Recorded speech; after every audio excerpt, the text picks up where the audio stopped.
오늘 말씀은 참 감동이죠. 왜냐하면 성도로 살아가는데 이보다 더 위로가 되는 말씀이 또 어디 있겠어요. 아마 하나님께서 함께 하심으로 등이 이길 자가 없는 가장 강한 사람으로 살 수 있다 말씀이에요. 이 말씀은 여호수아에게 주셨던 말씀이지만 오늘날에도 동일하게 은혜가 있는 말씀이고, 또 초대교회는 이 말씀이 강력하게 그대로 임재가 있어서 초대교회 성도들은 이 세상의 어떤 위력도 감당할 수 없는 만한 그런 권능을 가졌던 집단이었어요. 오늘날 우리 사회가 종교 생활이 되어가면서 하나님의 권능이 자꾸만 약해져 갑니다. 이 부분을 우리가 생각하면서 오늘 말씀에 여러분 모두가 새심을 얻으시기를 바랍니다. 원래 이 사람은 어마어마한 능력을 가지고 있는 존재였어요. 왜냐하면 전능하신 하나님의 모양과 형상으로 지음받았어요. 근데 이 놀라운 그 능력이 더 말할 수 없도록 총명과 지혜와 명철과 권능이 있는 것을 아담을 통해서 동물의 이름을 지을 때 보면 나타나요. 거침없이 이름을 지어서 그대로 명령합니다.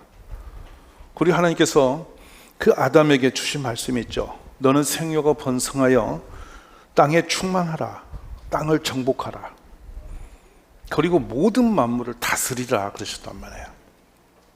이건 아무나 할 수 있는 게 아니에요. 능력과 권능이 없는 사람은 다스리기는커녕 정복하기는커녕 밑에 깔리게 돼 있죠. 근데 이런 능력을 아담에게는 그대로 하나님이 부여할 만한 그런 상황이 있었음을 우리는 볼 수 있어요. 근데 오늘날 이런 모든 능력이 다 무너집니다. 한순간이에요. 왜 이 사람들이 이렇게 약해졌는가 하면 곧 하나님의 권능을 상실한 건데, 그때 그 능력이 있을 때 아담은 그 아내를 보는 눈이 달랐어요. 일반적인 인간의 육적인 생각이 아닌 영적인 눈으로 아내를 바라볼 때 뼈 중에 뼈, 살 중에 살로 보입니다. 그냥 꾸며낸 말이 아니에요. 그 정도 영적으로 아내를 볼 수 있는 영이 있는 사람이죠. 대단한 것입니다. 사물을 분별하는 능력이 어마어마했죠. 그리고 하나님과 영적 교제가 있었어요. 아담이 있는 곳은 에덴 그대로였습니다. 항상 기쁨이 충만했죠. 언제나 하나님의 은혜 안에 있었고 보호 안에 있었던 것이죠. 근데 유감스럽게도 그 능력은 죄로 인해서 일순간에 사라져버립니다. 그리고 이제는 아담은 정신토록 땀을 흘려 몸부림을 하지만 얻는 소산이 가시덤불과 엉겅퀴입니다. 풍요가 없어졌습니다. 수고했지만 소산이 없습니다. 이 땅은 원래 인생의 모든 생명의 원천인데 원천적인 생명을 줄 땅이 아담을 향해서 반역을 해버린 겁니다. 고생을 하는데 누릴 수가 없는 인생이에요. 쌓을 것이 없이 되어버린 사람이에요. 땀 흘려 수고는 했지만은 늘 평생 고생과 노동 속에 있다가 죽음으로 끝납니다. 내가 흙이니 흙으로 돌아가라. 더 비참한 일은 자녀가 가정이 통솔이 안 됩니다. 천하 만물을 다 다스려야 할 사람이 자기 가정 하나를 통솔을 못해요. 그래서 형이 동생을 들에서 쳐 죽이는 그런 기가 막힌 상황을 목도하게 됩니다. 그건 아버지의 영향이 없는 것이죠.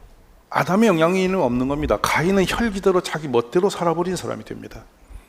이미 아담의 가정은 다스림의 권세를 잊어버린 거죠. 오늘 여러분의 삶은 어떻습니까? 인간의 본래의 이 놀라운 하나님의 은혜의 자질이 어디서부터 다시 돌아야 되는지 생각해보는 시간이 되었으면 좋겠습니다. 참 가슴 아픈 일은요, 하나님의 성품이 아담에게 그대로 있었는데요, 하나님의 성품을 몇 가지로 보면 참 놀랍게도 착함, 정직함, 의로움, 그리고 선함, 어디를 봐도 부족함이 없음, 이런 겁니다.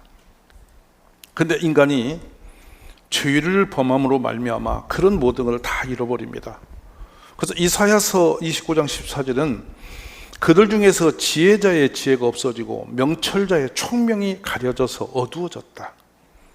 에베소 4장 16, 18절에도 그들의 총명이 어두워지고 그들 가운데 있는 무지함과 그들의 마음이 굳어짐으로 말미암아 하나님의 생명에서 떠났다 이렇게 돼 있어요. 우리의 모습이에요. 우리가 신앙생활에 이렇게 들어왔다면 이 잃어버린 이 하나님의 권능과 능력을 회복해야 하는 것이 마땅한 일이거든요. 저는 오늘 그런 마음으로 이 설교를 전하고 있습니다. 우리가 얼마나 허무하게 약해졌냐면 어느 날 갑자기 참됨도 정직도 의로움도 사라졌고, 우리 속에 나타나는 것은 악하고 거짓되고 유선적이고 우매하며 불의하며 무지하고 깨닫지 못하고 악하고 독하고 저주와 악독이 가득하고 피 흘린 때 빠르며 어리석고 가증하다. 지금 제가 기록한 것은 인위적 인간의 머리로 낸 게 아니고 성경에 기록된 내용을 제가 그대로 옮겨본 겁니다. 창세기 6장 5절에는 그 무너진 인간의 모습을 이렇게 기록합니다. 여호와께서 사람의 죄악이 세상에 가득함과 그의 마음으로 생각하는 모든 계획이 항상 악할 뿐임을 보시고 그때에 온 땅이 하나님 앞에 부패하여 포악함이 땅에 가득한지라. 예레미야는 이렇게 선언합니다. 17장 9절에서 만물보다 거짓되고 심히 부패한 것은 마음이라 누가 능히 이를 알리오마는. 얼마나 처량합니까? 아니라 우리가 해도 겉으로 아니라 해도 속에는 항상 이런 상황의 모습이 우리 속에 들어있다는 것입니다. 하나님의 성품은 어떤 것이었나요? 하나님은 원래 사랑이십니다. 아멘. 요한일서 4장 8절의 말씀이죠. 로마 3장 4절에는 하나님은 참이 되시다. 거짓이 없으신 분이세요. 세상에서 가장 강한 사람은 이 참된 마음, 진실성을 가진 사람이에요. 거짓이 없는 사람이에요. 정직한 사람보다 강한 사람은 이 땅에 없어요.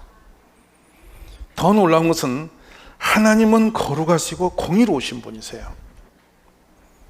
더 나아가서는 순전한 마음을 가지신 분이세요. 하나님은 악이 없으시고 하나님은 능하시며 아무도 멸시치 아니하시는 분이시다. 하나님은 의로우시다. 하나님은 그 백성에게 힘과 능력을 주실 수 있는 분이다. 하나님은 긍휼하시다. 하나님은 거룩하시다. 하나님은 그를 기뻐하시는 자에게 지혜와 지식과 희락을 주시는 분이다. 이게 하나님의 본질적 성품이며 이 성품이 인간에게 있었던 성품이에요. 종종 우리는 이런 성품이 왔다 가죠. 때로는 긍휼도 있고 때로는 정직도 있고 때로는 의로움도 있고 때로는 공의로움도 있어요. 근데 순식간에 그것이 무너지면서 거짓과 유선으로 다시 넘어져 가는 거예요. 이게 우리들이 잃어버리는 성품들이에요. 오늘 이런 하나님의 참된 역사가 우리 모두에게 다시 돌아오기를 기도하시기 바랍니다. 지혜와 총명의 영, 모략과 재능의 영이시다. 우리 하나님은 이런 능력으로 우리와 동행하기를 원하셨던 것입니다. 그런데 문제는 이제 이렇게 하나님의 모든 것을 상실하고 난 뒤에 인간들은 이제 그 연약함을 그 어떤 힘에 의존하기 위해서 몸부림을 칩니다. 그래서 나무 조각을 깎아놓고 거기에서 힘을 얻으려고 그러고 자신들이 주워다 모아놓은 돌멩이 쌓아놓고 거기다 머리를 숙이고 제사상을 차리고. 왜 그런 것을 하냐면 거기에서 뭔가 알 수 없는 어떤 힘이 있다고 생각하기 때문에 거기를 의존하는 겁니다. 이게 무기력해진 인간들의 본질의 표현인 것이죠. 그래서 인간들이 무기력해짐으로 만든 것이 뭐냐면 힘이 있다고 생각하는 그 어디를 향해서 자꾸만 마음을 갖다 들이대는 것이 이게 돈이 아니면 우상이 그 눈에 보이는 그 어떤 힘을 찾아서 끝없이 방황하고 있는 것이에요. 여러분, 진정한 힘은 무엇일까요? 어떤 상황에 돼도 어떤 위험이 닥쳐도 흔들리지 않는 당당함이 힘입니다. 어떤 미혹과 유혹에도 넘어지지 않는 게 힘이에요. 세상의 그 어떤 세력도 정복할 수 없는 그런 능력이 바로 힘인 것입니다. 세상 사람들은 폭력이 힘인 줄 알고 악한 행위가 강한 줄 알고 군사력이 능력인 줄 알고 있습니다. 근데 여러분, 우리 하나님이 이래 말씀하십니다. 피곤한 자에게는 능력을 주시며 무능한 자에게는 힘을 더하시리니 소년이라도 피곤하며 곤비하며 장정이라도 넘어지며 쓰러지되 오직 여호와를 앙망하는 자는 새 힘을 얻으리니.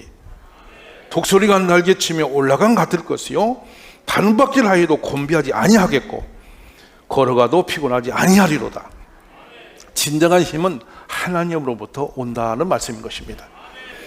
세상 군왕들이 이 지구촌의 가장 강한 군사력을 가지고 이 땅을 지배합니다. 그게 바벨론이었고 메데파샤, 그 유명한 페르시아, 군사력으로 독하기로 훈련으로 그를 딸 자가 없을 만큼 강력한 군사력을 다 동원했던 나라 임금들이 한 사람을 의존합니다. 바로 그게 다니엘입니다. 국가 권력은 무너지고 왕은 죽음을 당해도 한 사람은 넘어지지 않았습니다. 그는 온갖 핍박과 환난 가운데 있었지만 심지어 불 가운데 떼짐을 당하고 사자굴에 들어가도록 사자굴 속에 던짐을 당했어도 사자도 그를 감당하지 못했습니다. 바로 그게 다니엘의 능력입니다.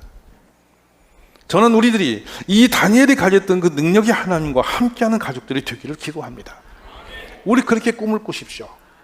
세상 어떤 권세도 어떤 군왕들도 그를 정복할 수 없고 그의 지혜가 그들을 이끌어갔습니다. 결국에는 그의 지혜로 말미암아 그의 총명과 명철로 말미암아 세상 군왕들이 다니엘이 믿었던 하나님을 찬송하는 자리까지 유도해낼 수 있는 권성이었습니다. 바로 이것이 성도의 능력임을 저는 믿습니다. 바울이 성도들을 향해서 기도하는 내용들이 우리같이 무슨 육신의 삶을 평안과 안위를 위해서 구한 것이 아니라 뭐라고 기도하냐면 빌립보 교인들을 위해서 내가 기도하노라. 너희 사랑을 지식과 모든 총명으로 점점 더 풍성하게 하사. 잘 들으십시오. 여기 나오는 뭐냐면 너희의 사랑을 지식과 모든 총명으로 점점 더 풍성하게 하사. 자, 지식과 총명이 점점 더 풍성해지기를 기도합니다. 고로새 교회를 향해서 이렇게 기도하죠. 이로써 우리도 듣던 날부터 너희를 위하여 기도하기를 그치지 아니하고 구하노니 너희로 하여금 모든 신령한 지혜와 총명에 하나님의 뜻을 아는 것으로 채우게 하시고. 아멘.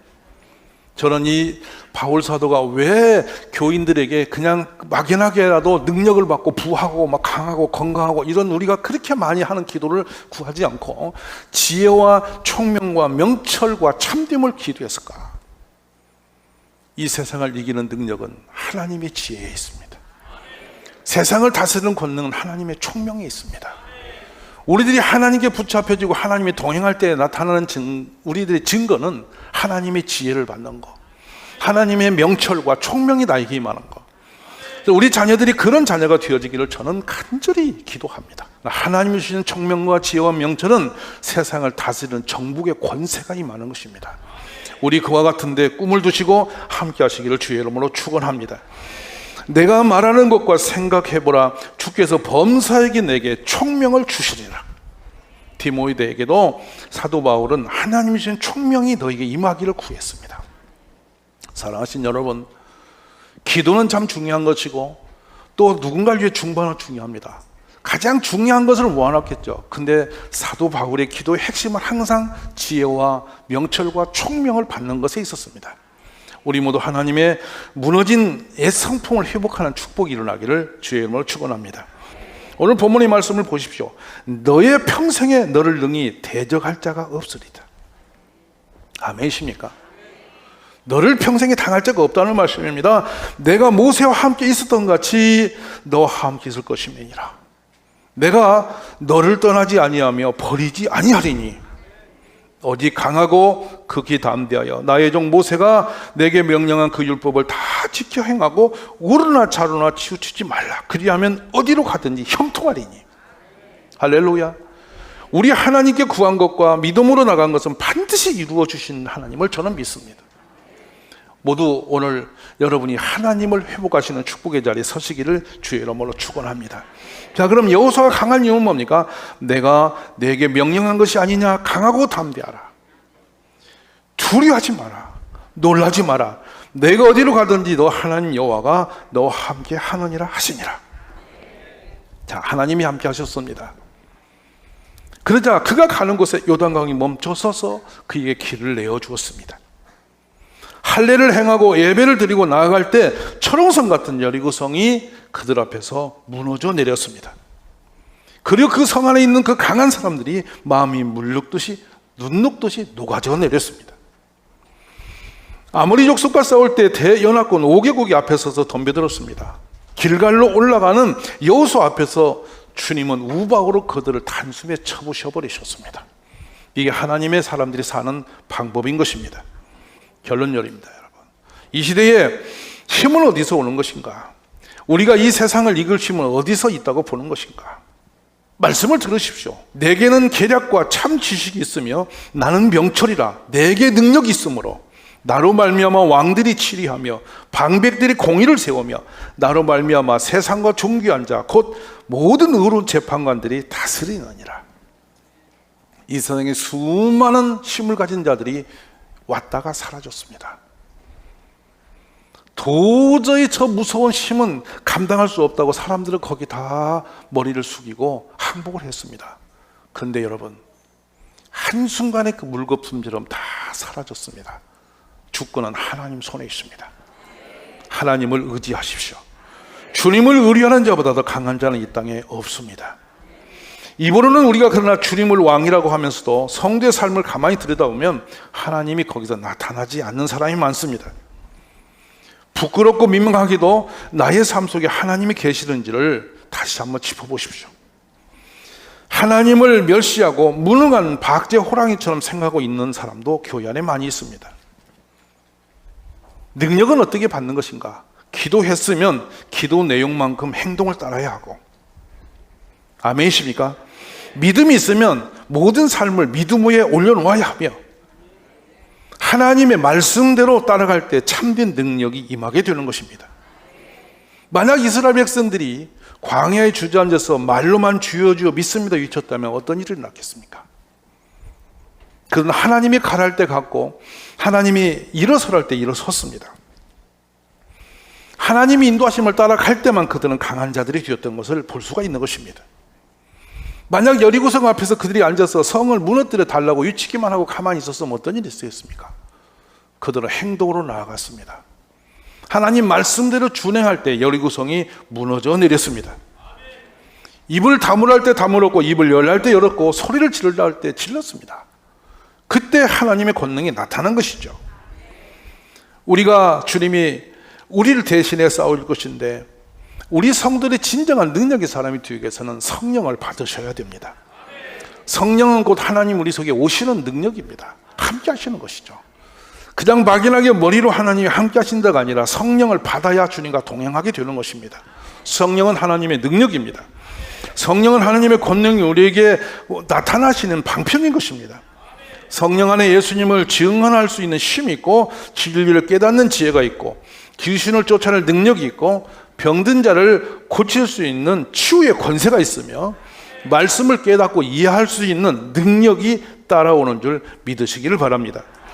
자, 우리를 능히 당할 자가 없다. 그 이유를 우리는 본문의 말씀에 다시 볼 때 이 여호수아가 그냥 막연하게 하나님의 능력이 당할 자 없이 임하신 게 아니라 그의 가슴에 사명이 있었기 때문입니다. 사랑하신 여러분, 결론적인 말씀은 이겁니다. 우리가 무엇을 위해 사느냐? 바로 그 사람이 사는 그 모습이 그 사람 인생입니다. 목적성이죠. 어느 곳에서 무엇을 하든지 내 가슴에 복음을 위해서 산다면 여러분은 주님의 명령 앞에 살고 있는 것입니다. 이 복음을 위해서 힘을 쓰면 지금 주님의 능력을 여러분이 받을 수 있는 길에 서 있는 것입니다. 왜 하나님이 함께 하시는 것인가? 하나님이 명령하신 사명을 이루기 위하여 가는 그 길에 서 있었기 때문에 하나님은 그를 당할 자가 없이 강하게 도우셨음을 믿습니다. 애굽에서 백성을 이끌어내야 할 사명, 모세가 가는 곳에 하나님이 함께 하셨기 때문에 바로 왕이 그에게 굴복하게 되었고 모세의 손에 능력을 주셨으므로 말미암아 홍해를 가를 수가 있었던 것임을 믿으시기 바랍니다. 오늘 사랑하신 여러분, 오늘 모세와 함께 하신 하나님의 능력이 우리에게도 함께 하실 줄로 저는 믿습니다. 그러기 위해서 여러분 가슴속에 복음의 능력을 품으십시오. 복음의 사명을 가슴에 품으시기 바랍니다. 하나님이 우리같이 천하고 미련한 인생과 항상 함께할 이유가 뭐겠습니까? 가서 모든 민족을 제자로 삼아 세례를 베풀고 하나님 명령을 가르치고 지키게 하는 사명 가지고 살 때에 주님의 능력이 함께 하심을 믿으시기 바랍니다. 힘 있는 삶을 살려거든 여러분 힘이 있는 곳에 가야 되고 힘이 있는 곳에 갔으면 그 힘을 받아야 하고 힘을 받았으면 능력으로 살아야 되는 것입니다. 교회를 왔는데 하나님 앞에 예배는 드리는데 죽은 것 같이 무능하게 사는 사람들이 많이 있습니다. 이유가 왜일까요? 그 사람의 가슴에 생명의 복음이 식어졌기 때문입니다. 영혼을 향한 애통함이 없기 때문에 무능해지는 것입니다. 초대교회에는 생명을 건 영적 전투를 하는 성도들이 있었습니다. 복음을 위하여 목숨을 내던진 사명자들이 있었습니다. 그들에게는 죽음이 기쁨이 되었고 믿음이 세상을 이기는 권세로 그들에게 충만했었습니다. 핍박이 그러므로 두렵지 않았고 그들에게 표적과 기사가 일어났습니다. 여러분, 되지도 않는 계산을 앞세우고 비실비실거리면서 얄팍한 사람들이 교회 안에 많이 있습니다. 그 얄팍한 지식을 붙들고 세상을 살아가면서 꼬리처럼 살면서 그 인생인 줄 알고 헤매는 사람이 많이 있습니다. 사랑하는 여러분, 초대교회는 하나님을 움직이는 기도꾼들이 있었습니다. 그들의 기도는 옥터를 움직였고 옥문이 열렸으며 메인 차고가 풀어졌고 그들을 지키던 간수가 예수를 믿는 구원의 역사가 일어나는 그런 사람들이었습니다. 기도 속에 권능이 나타나고 귀신이 떠나가고 병든 자가 살아나고 안진배가 일어나고 그 능력이 임하는 것을 보게 되었습니다. 죄인들이 그들의 말씀 앞에 회개를 했고 하나님의 역사가 그들의 기도 속에 나타나게 되었던 것이죠. 저는 우리 교회가 그렇게 되기를 기도합니다. 예루살렘 부근에 수많은 사람들도 모여 병든 사람과 더러운 귀신에게 괴로움받는 사람을 데리고 와서 다 나음을 얻었더라. 초대교인들 앞에는 이런 역사가 있었던 것입니다. 사랑하신 여러분, 우리 모두가 마음을 다잡고 다시 한번 사명을 붙드시기 바랍니다. 복음의 사명, 사도행전 1장 8절인 것입니다. 땅 끝까지 나가 증인이 되어 만나는 이마다 예수를 증거하는 마음을 품고 여러분이 기도하며 나갈 때 주님은 그런 능력으로 여러분과 동행하여 주실 줄을 저는 믿습니다. 사도들은 그 이름을 위하여 능력 받는 일에 합당한 자로 여기심을 기뻐하면서 공의 앞에 떠나니라. 그들이 날마다 성전에 있든지 집에 있든지 예수는 그리더라. 가르치고 전도하기를 그치지 아니하니라. 바로 이 부분입니다, 여러분. 어디에 있든지 집에 있든 또 어디를 갔든지 성전에 있든 예수는 그리스도다. 예수님을 증거하기에 힘을 썼던 그들에게는 주의 능력이 임했던 것입니다. 내가 복음을 부끄러워하지 아니하노니 이 복음은 모든 믿는 자에게 구원을 주시는 하나님의 능력이 됨이라. 먼저는 유대인에게요 그리고 헬라인에게로다. 복음에는 하나님의 의가 나타나서 믿음으로 믿음에 이르게 하나니 기록된 바 오직 의인은 믿음으로 말미암아 살리라 함과 같으니라. 이 말씀대로 복음이 우리의 자랑이 되어지기를 주의 이름으로 축원합니다. 교회는 바로 이런 곳입니다. 교회가 존재할 이유는 바로 여기 있는 것입니다. 오늘 교회의 존재 의미가 우리 교회를 통해서 회복되기를 간절히 원합니다. 모이면 수근거리고 툭하면 제 마음에 드니 안 드니 하면서 등을 돌리고 누군가를 향하여 원수 맺고 이런 사단 귀신이 소굴처럼 살아가는 것은 교회의 모습이 아닙니다. 교회는 허단 허물을 덮어줘야 되고 약한 자를 세워줄 줄 알아야 되고 병든 자를 고칠 수 있는 그런 사랑과 능력과 치유의 역사가 있어야 되는 것입니다. 우리 교회와 성도들이 그런 길에 서기를 주의 이름으로 축원합니다. 너희가 육신대로 살면 반드시 죽을 것이로되 영으로서 몸의 행실을 죽이며 살리니 그런즉 이 일에 대하여 우리가 무슨 말하리요? 만일 하나님 우리를 위하시면 누가 우리를 대적하겠느냐? 자기 아들을 아끼지 아니하시고 우리 모든 사람을 위하여 내주시니가 어찌 그 아들과 함께 모든 것을 우리에게 주시지 아니하겠느냐?